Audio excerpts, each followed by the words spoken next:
હવે પત્રાંક 560 મુંબઈ પોસ્ટ 1951 ઓમ. આ પત્ર સૌભાગભાઈ ઉપર છે. આમાં લખ્યું, જો જ્ઞાની પુરુષના દ્રઢ આશ્રયથી સર્વોત્કૃષ્ટ એવું મોક્ષ પદ સુલભ છે, તો પછી ક્ષણે ક્ષણે આત્મ ઉપયોગ સ્થિર રહેવો ઘટે એવો કઠણ માર્ગ તે જ્ઞાની પુરુષના દ્રઢ આશ્રય પ્રાપ્ત થવો કેમ સુલભ ન હોય? કેમ કે તે ઉપયોગના એકાગ્રપણા વિના તો મોક્ષ પદની ઉત્પત્તિ છે નહીં. જ્ઞાની પુરુષના વચનનો દ્રઢ આશ્રય જેને થાય તેને સર્વ સાધન સુલભ થાય એવો અખંડ નિશ્ચય સત્પુરુષોએ કર્યો છે. કૃપાલદેવે કહ્યું, જો જ્ઞાની પુરુષના દ્રઢ આશ્રયથી, દ્રઢ આશ્રય, આશ્રય મોટી વસ્તુ છે. આશ્રયથી તો ઠેઠ મોક્ષે પહોંચી જાય. ગાડીને ડબ્બો જોડી દે, ડબ્બામાં કઈ કળ હોતી નથી, પણ ડબ્બો એને આંકડો ભરાઈ ગયો તો ભલે ને લાખો માઇલ એન્જિન જાય તો ડબ્બો પણ જાય, પણ આશ્રય જોઈએ સાચો. જો જ્ઞાની પુરુષના દ્રઢ આશ્રયથી એટલે એના શરણ ભાવથી, એનું શરણ લેવાથી, એની આજ્ઞાધીન વૃત્તિ કરવાથી, શરણ લેવું એટલે એની આજ્ઞાએ વર્તવું. ખાલી કહેવા માત્રથી શરણ થતું નથી. આપણે તો કૃપાલના આશ્રય છીએ, આપણે તો કૃપાલનું શરણ છે, એમ કહેવાથી શરણ થઈ જતું નથી. આપણું વર્તન એણે જેમ કહ્યું છે તેમ કરીએ છીએ એ આપણો આત્મા જાણે છે, અને બીજાને જણાવવાની જરૂર નથી. અને આપણું વર્તન, આપણું મન અને આજ્ઞાને આધીન છે કે શું કરે છે આપણાથી છાનું નથી. એટલે જો જ્ઞાની પુરુષના દ્રઢ આશ્રયથી એનું દ્રઢ શરણ લે, એની આજ્ઞામાં વર્તે, તો સર્વોત્કૃષ્ટ એવું મોક્ષપદ સુલભ છે, મુક્તિ મળી જાય. એટલે કે સર્વ દુઃખથી સર્વકાળને માટે છૂટી જાય, કોઈ પણ પ્રકારનું એને દુઃખ ન રહે એવું એના દ્રઢ આશ્રયથી થઈ શકે એમ છે. પૂર્વે થયું છે, પૂર્વે જ્ઞાનીને આધીન થઈને અનંતા જીવો મોક્ષને પામ્યા છે.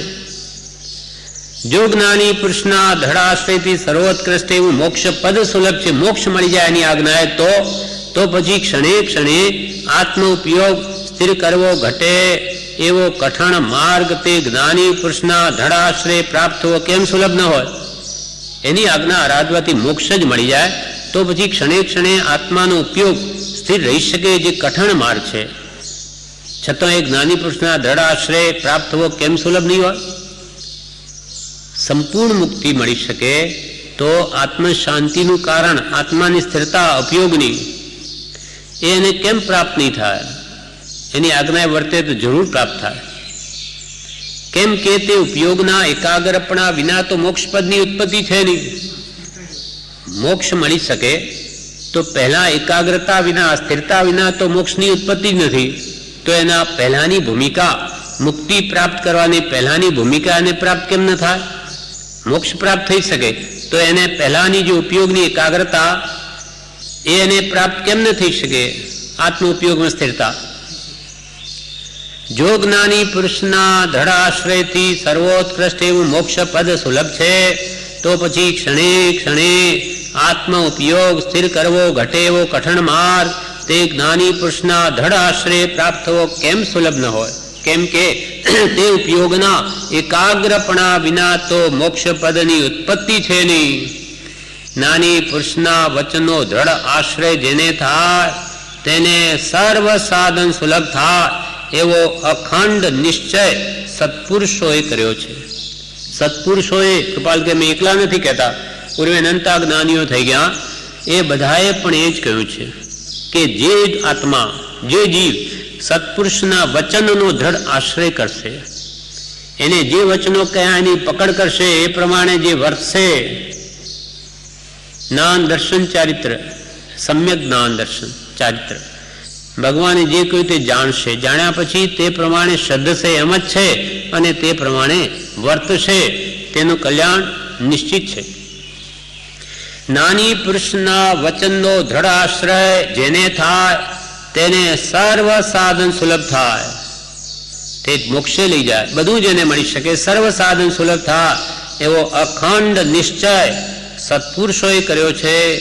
તો પછી અમે કહીએ છીએ કે આ વૃત્તિઓનો જય કરવો ઘટે છે, તે વૃત્તિઓનો જય કેમ ન થઈ શકે? નાની પુરુષનું દર્શન લેવાથી અને બધી વસ્તુ સુલભ છે, તો અમે કહીએ છીએ કે આ વૃત્તિઓનો જય કરો, તો એ વૃત્તિઓનો જય કેમ ન થઈ શકે? કેમ કે એને સત્પુરુષનું શરણ લીધું જ નથી. સાચું શરણ લીધું હોય તો વૃત્તિઓનું પણ કે જય થાય, પણ એના અંતરમાં એ ભલે કહે છે પણ અંતરમાં તો બીજું છે. સંસારનું શરણ છે, કુટુંબનું શરણ છે, ધનનું શરણ છે, જરૂર પડે આ પૈસા મને કામ આવશે, આ કુટુંબ મારી સહાય કરશે, એમ કંઈ ને કંઈ અંદર પડેલું છે બીજું બધું. પણ આ જગતમાં મારું કોઈ છે જ નહીં. કરોડપતિઓ પણ રોગ આવે કરોડો બચાવી શકતા નથી એમને.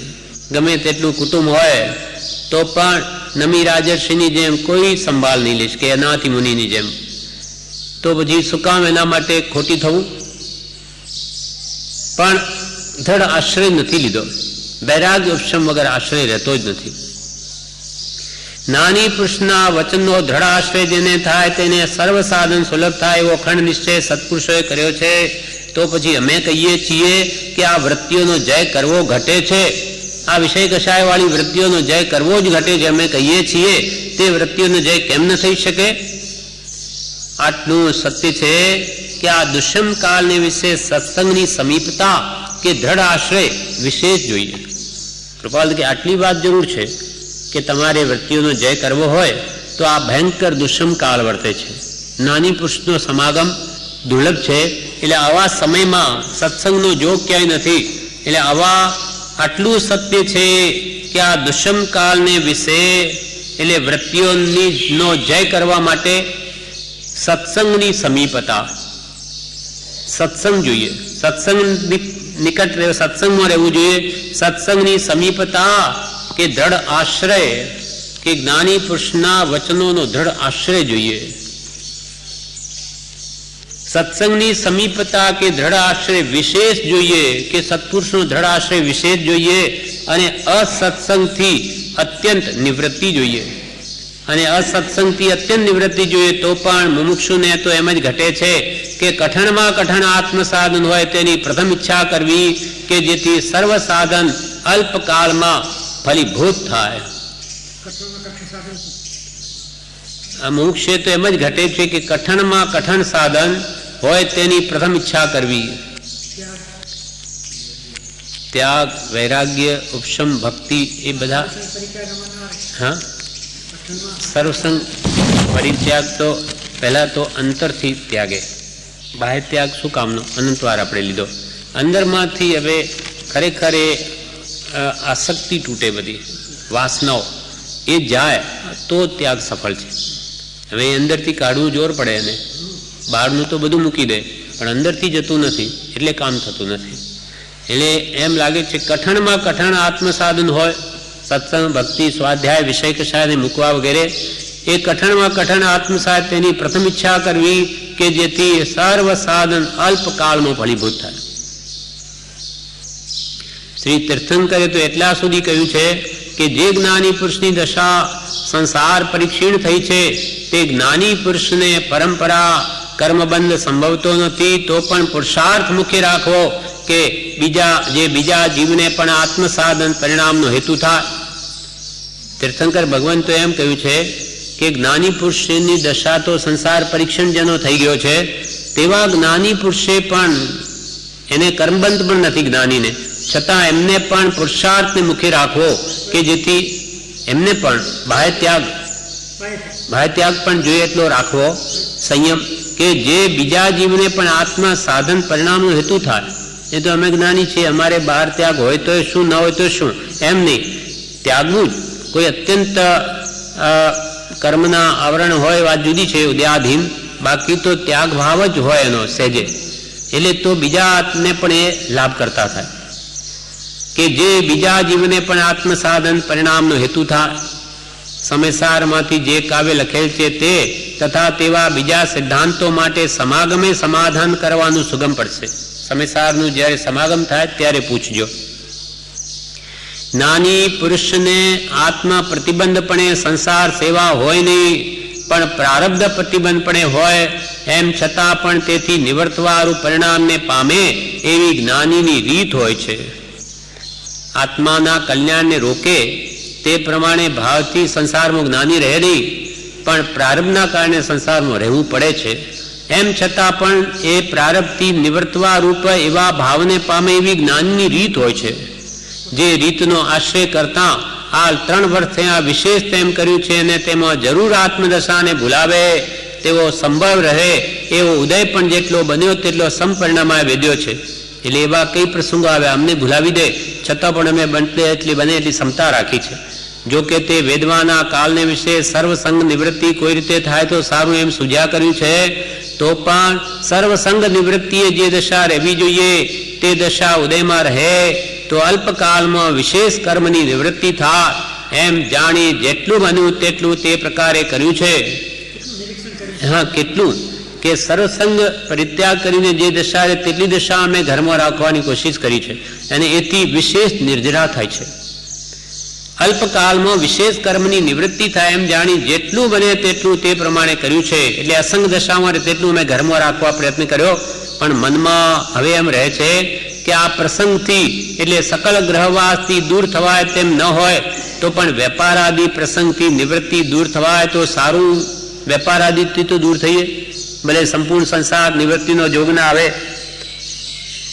તો સારું. કેમ કે આત્મભાવે પરિણામ પામવાને વિશે જે દશા જ્ઞાનીને જોઈએ તે દશા વેપાર વ્યવહારથી મુમુક્ષુ જીવને દેખાતી નથી. છે ખરી, કૃપાલની અંતરાત્મ દશા તો ઘરમાં રહ્યા છતાં એવી છે, પણ બીજા જીવોને લાભ નહીં થાય, કેમ કે એમને તો બહાર દેખાય.